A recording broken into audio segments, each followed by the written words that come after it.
Alors c'est donc selon un communiqué lu par Madame la secrétaire générale de la présidence, Madame Masséré Touré-Koné, que nous avons eu donc connaissance de ces nominations. Alors au titre de la présidence de la République, pour rappel, sont nommés ministre d'État, conseiller spécial à la présidence de la République, Monsieur Jeannot Ahoussou-Kouadio, ministre d'État, conseiller spécial à la présidence de la République, Monsieur Kobenon Kwasi Adjoumani, ministre directeur de cabinet du président de la République, M. Fidel Boroton Sarasoro, ministre directeur de cabinet du vice-président de la République, M. Aoutou Emmanuel Kofi, ministre conseiller à la présidence de la République, M. Abdallah Albert Touakeuse Mabri, ministre conseiller à la présidence de la République, M. Mamadou Sanogo, ministre conseiller à la présidence de la République, M. Bouaké Fofana, ministre conseiller à la présidence de la République, M. Laurent Tchagba. Au titre du gouvernement, sont nommés ministre gouverneur du district autonome d'Abidjan, M. Ibrahim Sissé Bakongo. En deux, ministre gouverneur du district autonome de Yamoussoukro, M. Augustin Abdoulaye Thiam Oufoué. Fait à Abidjan, donc ce lundi 26 janvier 2026, signé donc de la secrétaire générale de la présidence de la République, Mme Masséré Touré-Koné. Messieurs, vos différents avis sur ces nominations. Nous savions que 4 personnes donc, étaient sorties du gouvernement. On se demandait où est-ce qu'ils seraient positionnés, où ils étaient donc allés se reposer. Mais là, on voit bien qu'ils ont été redéployés. Selon vous, est-ce un positionnement stratégique, Élysée? Monsieur Keïta, est-ce que vous appuyez le narratif d'Élysée ou vous avez une autre lecture? J'ai une autre lecture. Allez-y, je vous en prie. Et je voudrais d'entrée de jeu dire que parmi les sortants, il y a un qui n'a pas été positionné. C'est M. Léon Adom, anciennement ministre des Affaires étrangères. Tout à fait, tout à fait. Pourquoi n'a-t-il pas été repositionné? Selon vous? Est-ce que c'est parce qu'il n'est pas un grand leader dans sa région? Et si on disait, pourquoi n'a-t-il pas été encore, puisqu'on n'en sait rien? On n'en sait rien. Mais parmi les ministres de la présidence, il n'a pas été appelé à ce poste-là. C'est cela. Ça m'amène à dire que ceux qui ont été nommés là n'ont pas tous le même poids. Ils ne sont pas là tous pour la même raison. Je m'amusais à dire à quelqu'un comme ça qu'on a le sentiment qu'il y a un repêchage. C'est un peu comme l'école de la deuxième chance. Vous savez, lorsque le Premier ministre Achille Patrick est sorti, il a été nommé parmi les ministres conseillers justement. Et puis aujourd'hui, il est président de l'Assemblée nationale. C'est comme si le président de la République estimait que les objectifs qu'il leur a confiés n'ont pas été atteints. Donc il les remet là, en attendant qu'eux-mêmes, ils se battent, qu'ils atteignent ces objectifs-là et qu'ils les repositionnent à diverses positions. Est-ce qu'il y a des indicateurs qui nous permettent justement d'aller sur cette assertion? Oui, il y a des indicateurs. Lesquels? Si on les prend individuellement et sur le plan politique. Pourquoi M. Adjoumani sort? Il y a une crise dans le cacao. C'est pas la première crise, hein? C'est pas la première crise. Mais lorsque c'est toi qui gères, tu peux en partir. Quand je prends M. Bouaké Fofana, pourquoi M. Bouaké Fofana sort? Lors des dernières législatives, il y a eu un problème au niveau des indépendants dans sa région, notamment à Kani. Il y a eu problème donc. Est-ce qu'il a fait preuve de leadership? Est-ce qu'il a pu se mettre à la hauteur pour pouvoir fédérer? Il y a une grave crise. Est-ce qu'en tant que leader, il a pu résoudre le problème? Donc, c'est pour ça que je parle toujours, comme le ministre de l'Éducation le dit, l'école de la deuxième chance. Mais ce n'est pas, comme je le dis, ce n'est pas le cas pour eux tous, puisque M. Ahoussou est resté en place. Donc vous jugez donc la présence de ces ministres comme ministre d'État, ministre conseiller ou directeur de cabinet comme étant des personnes qui n'ont pas véritablement atteint l'objectif demandé par le président. C'est ce que je pense parce que j'ai remarqué que le président de la République, lorsqu'il nomme quelqu'un, il vous enlève rarement, lorsque vous avez bien travaillé. Mais si je pars sur votre narratif, est-ce que le président démet à la première crise? Il fait confiance à ses équipes parce que tous ceux qui sont là ont eu à un moment donné de leur, gestion à gérer des problèmes. C'est là que se pose la question de la souveraineté du président. C'est lui qui juge. Ça peut être à la première crise, comme ça peut être à la énième crise, comme ça peut être le cas, comme M. Sidi Touré, qui est ministre, mais qui n'a pas gagné les élections. Or, à un moment donné, on avait dit que ceux qui n'ont pas gagné les élections sortaient du gouvernement, mais il n'est pas sorti. Donc, c'est le président qui décide en dernier ressort. Justement. Et sur la question, il est souverain. Nous, notre rôle, c'est de jeter le regard dessus. C'est votre lecture. D'analyser. D'accord. Voilà.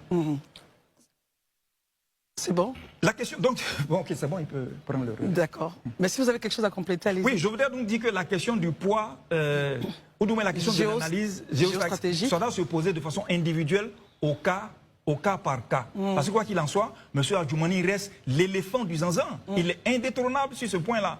Indétrônable sur ce point-là. Quand on prend M. Mabri, il en est de même pour M. Mabri dans sa région. Mais est-ce que c'est le cas pour tout le monde? Bon, je crois que je suis revenu sur cette analyse-là. D'accord. Herman, votre axe. Alors, messieurs, on a jusqu'à 45 pour épuiser ce point. Keïta. Oui, ce que je veux dire, c'est que... Est-ce que c'est important pour les populations? Oui, c'est très important. Pourquoi? Parce que le président de la République n'est pas nommé, il est élu. Mais il est élu par qui? Par des régions. Mais qui sont ceux qui vont porter son programme dans ces régions? Ce sont de grands cadres. C'est pour ça que la géopolitique, elle n'a pas commencé avec M. Alassane Ouattara, non. C'est depuis Houphouët-Boigny que ça a commencé. C'est depuis Houphouët-Boigny que ça a commencé. Et ce sont les différents cadres dans les différentes régions qui font le travail pour imposer l'idéologie du président. Et dans ce gouvernement-ci, puisque c'est de ça qu'il est question, la géopolitique n'a pas été respectée, notamment, comme il l'a dit si bien, à Séguéla, la terre d'Ahmed Bakayoko, d'Amadou Soumaoro, il n'y a pas eu de ministre.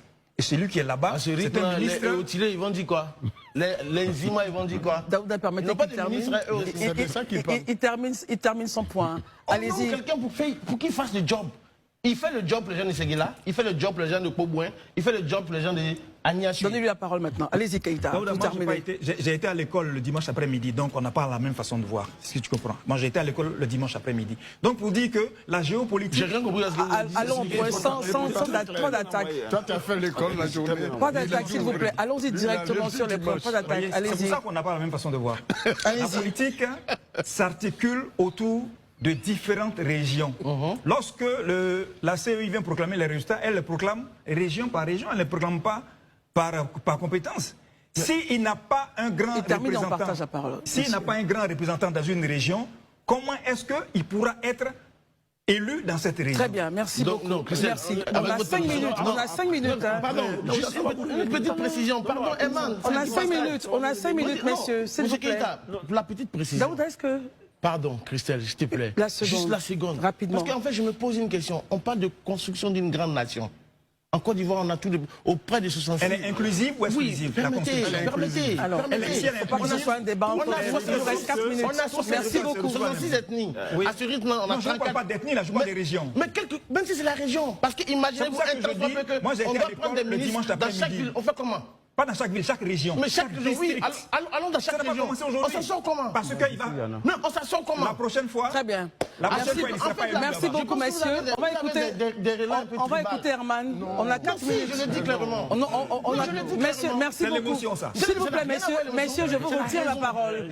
Herman, écoutez. On peut nous écouter. Daouda Keïta, non, je vous retire la parole, messieurs. Herman, allez-y. Herman, non, monsieur Keïta. Daouda, s'il vous plaît. Allez-y, Herman.